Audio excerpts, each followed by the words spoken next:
осіб задихається від лівацького гівна.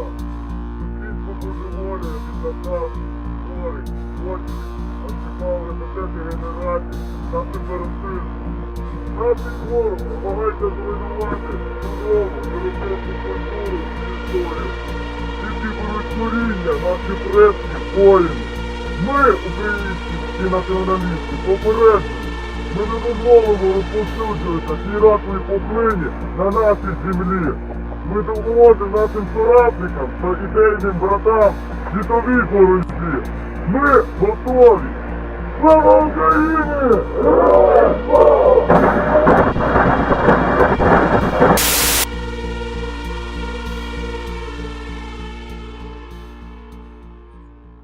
As tensions between Russia and Ukraine reach another zenith, the worrying question of Ukraine's far-right movement and its political significance reemerges on the foreground.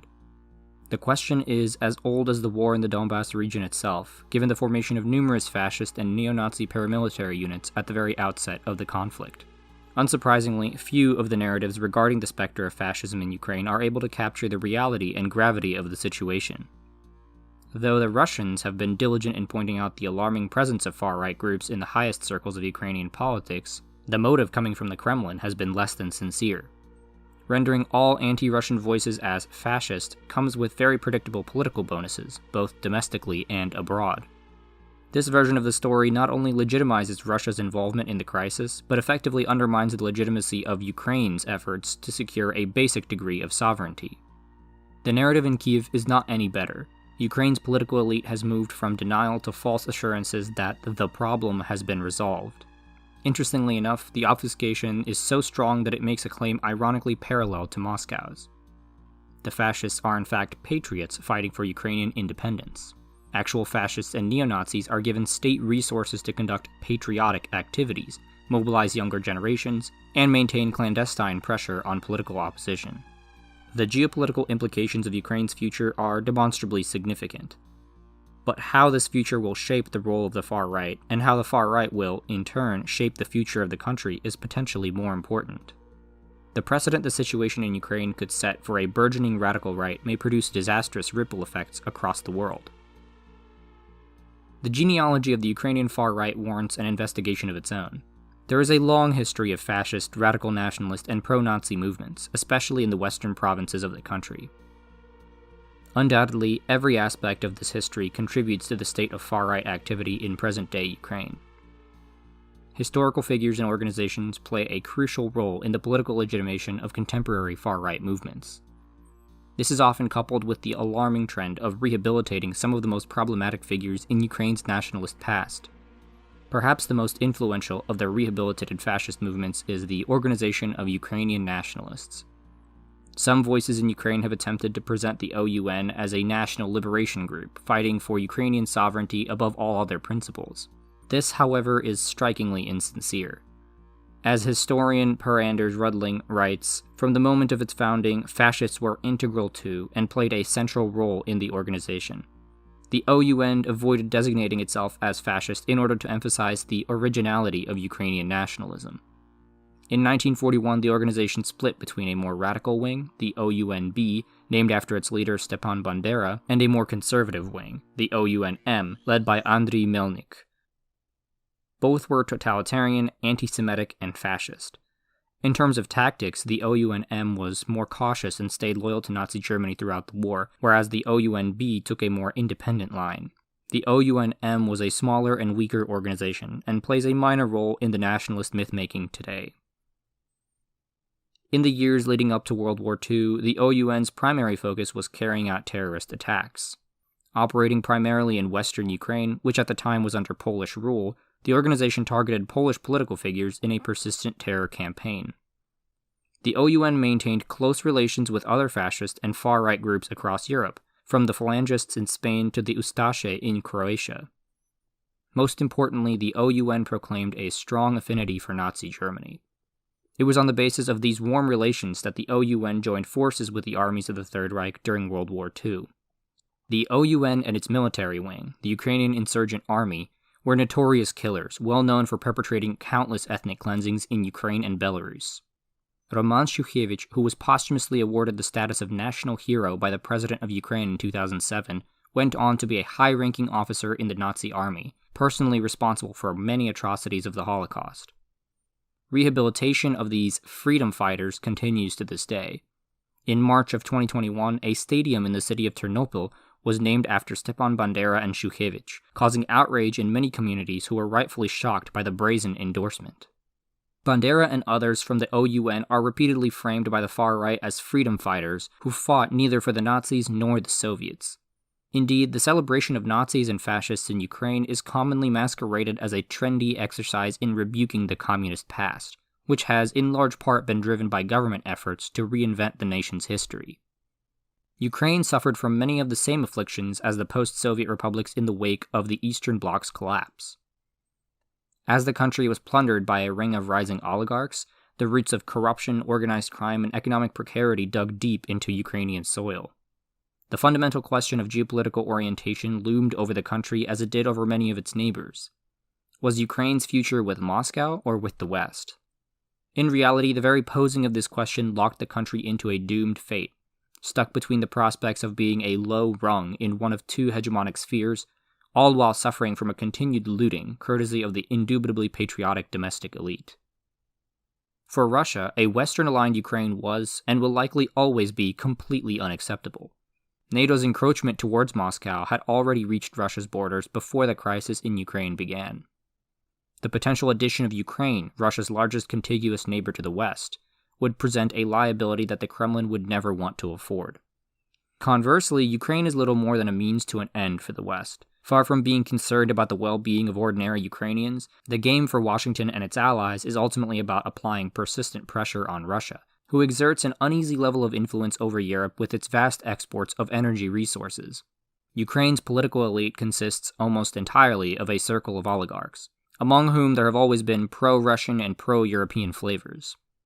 Thus, the long-standing conflict between the East and the West is played out not along inter-class dynamics, but intra-class dynamics. The false dichotomy between Moscow and Europe is perpetuated entirely by the fact that the representatives of Ukrainian capital are themselves only interested in those two options. Caught between these complex dynamics, the very legitimate question of the Ukrainian people's self-determination is contorted to fit anyone's interests except for those of the Ukrainian people themselves.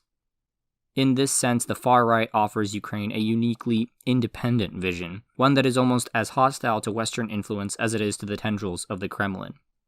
The absence of a left-wing alternative to this dilemma only serves to amplify the allure of fascist and neo-Nazi ideology. Ukraine's ongoing project of decommunization is therefore not only a concerted effort to rewrite history, but also a political evisceration that creates space for fascist narratives to dominate alternative discourses. The far right is responsive to this reality, consciously or otherwise. Its proponents regularly proclaim a disdain even for those oligarchs and politicians who have thrown their weight behind the anti-Russian narrative. Indeed, few of the dominant far-right organizations offer anything other than begrudging tolerance for the establishment. The Orange Revolution of 2004 became the first condensation of contradictions in post-Soviet Ukraine. However, even with the ascension of the pro-West Viktor Yushchenko, the underlying tensions splitting the country in half were not resolved. The pro-Russian East squared off with the historically pro-European West. Ukraine's attempt to re-envision its national history resulted in what pro-Russian groups perceived to be a direct attack on the Russian-speaking population. With these changes came the rewriting of history itself, including the infamous rehabilitation of fascists. The second eruption was the Euromaidan revolution in 2014, in which pro-Russian President Yanukovych was ousted after a series of earth-shattering protests. Ukraine found itself once again faced with the false dichotomy of the West and Russia. It was with the victory of the pro-European camp that the contemporary far right in Ukraine finally found access to legitimate channels of power. During the time of the Maidan protests, the far right existed primarily as circles of street thugs, football hooligans, and fringe political parties. Many of the most prominent fascist, ultranationalist, and neo-Nazi groups can trace their lineage back to the world of street gangs. Displays by a part of the Maidan protesters of neo-Nazi symbols such as swastikas, SS signs, the Celtic Cross, and the 1488 sign, referring to a white supremacist statement and Heil Hitler, in different Maidan-controlled areas also indicated presence and toleration of members of neo-Nazi organizations, groups, or their sympathizers among the protesters. The far right thrived in the exceptionally violent environment of the Euromaidan, establishing a solid foothold in the political atmosphere emerging from the conflicts. The influence of such far-right organizations as the Right Sector and its members such as Trizub, UNA, UNSO, and the Patriot of Ukraine far exceeded their relatively small membership during the Euromaidan because they were paramilitary organizations and relied on violence.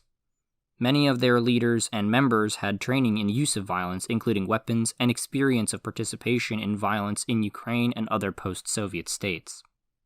As a result of their involvement in the crucial Euromaidan violence that led to the overthrow of the Yanukovych government, the far right after the Euromaidan radically increased their influence in Ukrainian politics.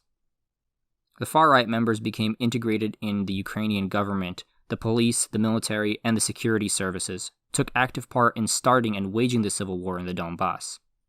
The far right organizations, leaders, and members are treated as mainstream by the Ukrainian government and the media. Who among the far right are the key players in the post-Maidan climate? The group that has garnered the greatest notoriety is none other than the Azov Battalion, an amalgam of street thugs who rose to prominence with the powerful patronage of Arsen Avakov, the Interior Minister of Ukraine since 2014. In 2021, Azov is anything but a loosely federated gang. Its leader, Andriy Beletsky, served a full term in the Ukrainian parliament and holds considerable political power in the country. Though it debuted as a paramilitary unit designed to fight in the war in Donbas, the group has grown into a national political movement. Its military wing is now formally incorporated into the National Guard, enjoying substantial access to state resources. Its political front, the National Corps, has active branches in every Ukrainian province. Azov, which has been accused by various NGOs of perpetrating innumerable human rights violations, runs multiple youth outreach programs where it offers children of all ages both ideological and physical conditioning courses. The Youth Corps, the Azovets Summer Camp, and an array of other programs are all geared towards drawing in young blood and socializing a new generation with patriotic values. Fortunately for Azov and friends, these community service initiatives are not dependent on the organization's coffers, but enjoy the backing of direct state funds under the thinly veiled guise of national patriotic education. Now that Azov is a formal component of the Ukrainian National Guard, it often attempts to run a clean operation, meaning it takes care to establish plausible deniability should anyone attempt to label it a white supremacist or even a neo-Nazi movement. Besides the laughably transparent use of neo-Nazi symbolism, Azov's connections to right-wing extremism are not difficult to trace. The recently opened First Nationalist Hub demonstrates not only the extent of Azov's resources, but its role in the far-right network of Ukraine. The hub was opened in the eastern city of Kharkiv in 2018, ostensibly as a community venue for cultural and political activities. The impressively well-equipped building often hosts public events ranging from English classes for children to knife combat tournaments for seasoned neo-Nazis. Azov utilizes the building in a remarkably adept manner, balancing the relatively harmless family days with intense mixed martial arts meetups frequented by fascists and war veterans. Should you attend one of these sports competitions, you would quickly notice that the hub's gym is adorned with flags and symbols from various far-right organizations. While such events are normally attended by the profoundly interconnected circles of Ukraine's extreme right, the possibility of encountering foreign participants is not negligible. Characteristically, the Western liberal establishment became significantly more concerned about Azov's network in Ukraine when it was discovered that right-wing radicals from all over the world were being attracted to the white supremacist havens Azov had built. Incidentally, the First Nationalist Hub is not the first building of its kind. Azov was running the Cossack House in Kyiv well before the hub's opening day. The strategy has always been perniciously effective. Centralize all of your projects in one space, where ex-military fascists can trade blows in the ring, across the hall from a student poetry contest. Azov and its many branches may be more or less at the center of the spider's web, but they are far from the only active and noteworthy organizations in Ukraine. One of Azov's contemporaries is the Right Sector, which similarly comes from humble beginnings. Much like Azov, the Right Sector rose to power around the time the Ukrainian Interior Minister pushed forward the formation of anti-terrorist units, in response to escalating tensions in the Donbas region. While the Right Sector has no ornate hubs or youth wings, it is present in every Ukrainian province. As can be imagined, this presence is neither passive nor benign. The Right Sector's members have served on the front, oftentimes alongside Azov soldiers since the beginning of the war. At home, the organization has been accused of perpetuating political violence, something the right sector can get away with more easily than Azov or its direct affiliates. Standing apart from its older associates, the fascist organization Centuria reflects a much more clear-cut ideological approach. Centuria's website is clear in its goal to establish a new generation of militants that are ideologically driven and professionally trained. The organization has a refined aesthetic, clearly inspired by Italian fascism with its overt reference to Roman supremacy. Centuria has been entirely true to its word, staging regular training sessions for teenagers and young adults, all while maintaining a strong degree of political involvement. Even a cursory glance at any major far-right event reveals at least a handful of masked figures sporting Centuria's logo, often standing right below an Azov banner. The breadth and diversity of Ukraine's far-right encompasses not only the blatant neo-Nazis and fascists, but the ultranationalists as well. Tradition and Order represent precisely this tendency in Ukraine, posing as a nationalist political party with an Orthodox Christian twist. Tradition and Order is not as directly connected to the military as Azov, but it is nevertheless a prolific movement covering multiple locations across the country. In the typical fashion of the Ukrainian far-right, Tradition and Order members love to intimidate political opponents, harass minorities, and campaign for the most reactionary of principles. Despite stopping short of Nazism, it seems Tradition and Order did not escape the fashionable allure of forming a militant youth wing. The party's very own Legions of Order were described by its leader, Bogdan Khodakovsky, as ideologically equipped soldiers in training. The weekly agenda for a young man in the Legions is apparently 6 days of rigorous training, including, naturally, theological lessons and psychological preparation. There are many groups, parties, organizations, and associations in Ukraine that could undeniably be classified as far-right. Many of them make a habit of denying their rampant human rights abuses in the war, or their tediously apparent evocation of fascist and neo-Nazi rhetoric. But these efforts are, in the best cases, half-hearted and procedural, acting only as an obligatory hand-wave to assuage onlookers. Just as the OUN before them were not simply nationalist revolutionaries, the fascists of present-day Ukraine are not simply soldiers fighting off foreign adversaries. It is no secret that since 2014, the far-right in Ukraine has enjoyed unprecedented political stature. Though fascist political parties like Svoboda have experienced a relative decline in their influence over parliamentary and executive bodies, the degree of integration, formally and otherwise, between mainstream politics and the far-right has only solidified in recent years. Azov's top officials regularly communicate with government authorities and politicians. When representatives of Azov's National Corps sat at a roundtable organized by the Institute of National Development think tank on March 10, 2021, it was their voices that advocated for uncompromising reintegration of the eastern provinces. Maxim Zhorin, the current head of the Central Staff of the National Corps, recommended taking the Baltic approach, in which pro-Russian citizens would be required to surrender any Russian documentation under threat of denaturalization.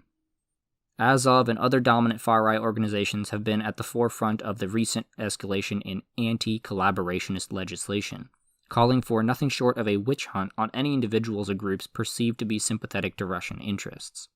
The militancy with which the far-right has demanded political purges muddles the otherwise well-founded intent to investigate Russian interference in Ukrainian affairs. Not only have parties like Tradition and Order insisted on liquidating the resources and media outlets of collaborators, representatives of various fascist organizations have been directly responsible for violent attacks against opposition. This is not to say that elements of the pro-Russian opposition have not been complicit in exacerbating the hostile atmosphere. What concerns us here the most, however, is the power the far-right commands both in formal channels and on the streets. Moving with impunity, fascist thugs are granted every opportunity to harass and assault anyone who they see as an enemy of the state. As is traditionally the case with fascist movements, enemies of the nation are abound.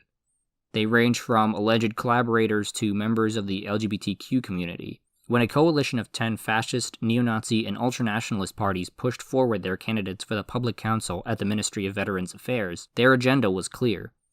Unprompted, they declared that LGBTQ veterans associations and Veterans for Cannabis were the ideological enemies of the right.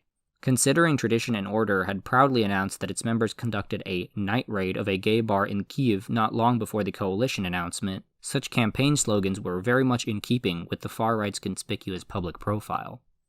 The Ukrainian far-right enjoys an unusual opportunity in establishing its mythos. While most of its enemies are fictional at best and victims at worst, the far-right can point to the absolutely undeniable threat posed by Russia. Unlike other fascist movements, which have relied on conspiracies and disinformation, the Ukrainian far-right has the luxury of a real enemy, one that they can use to mobilize and radicalize the public. This is precisely what many groups, including Azov, have done. Indeed, as tensions on the border flare, it is powerful organizations like Azov which have made the first call to arms. Azov hosted a nationwide training and mobilization event on April 10, 2021. The event likely drew in thousands of participants from across the country. A general of the Ukrainian armed forces was in attendance as veterans and civilians alike ran through tactical, firearm, and medical drills. Azov has not been alone in these recent efforts. While Centuria's members attended the Azov training sessions, groups like Right Sector and Karpatska Sich called on the public to enlist in volunteer units, holding similar mobilization events to bolster their recruitment numbers. Even the possibility of a heightened military conflict with pro-Russian rebels acts as an invaluable legitimizing tool for the far right, who are frequently first in assuring the population that they will defend the country from invaders. Whether hostilities at the border turn to all-out war or not, organizations like Azov will benefit from the effects of a rallying cry. At best, the Ukrainian establishment has remained complacent to the threat of right-wing extremism. At worst, the nominally liberal ruling circles have facilitated the spread and consolidation of the far right. The fascists and neo-Nazis have enjoyed explicit and implicit support, with the most well-funded groups receiving direct support from oligarchs and politicians. Lesser-known organizations may not have agreements with the government to conduct national patriotic education for children, but they are nevertheless afforded relative legal impunity, which proves to be a powerful advantage for a movement that emphasizes intimidation tactics and simple thuggery to get its way. The establishment's commitment to wiping out the left and amplifying an increasingly nationalist mythos only aids the far right in positioning itself deeper in Ukraine's socio-political framework. With active paramilitary networks, connections to the armed forces and the government, youth camps, and community building centers, the Ukrainian far right represents the most successful amalgamation of ultranationalist, fascist, and neo-Nazi movements in the contemporary world. As Ukraine plunges deeper into instability, and as Ukrainians become increasingly deprived of truly liberatory exit options, the prospects of a fascist takeover move from possibility to inevitability.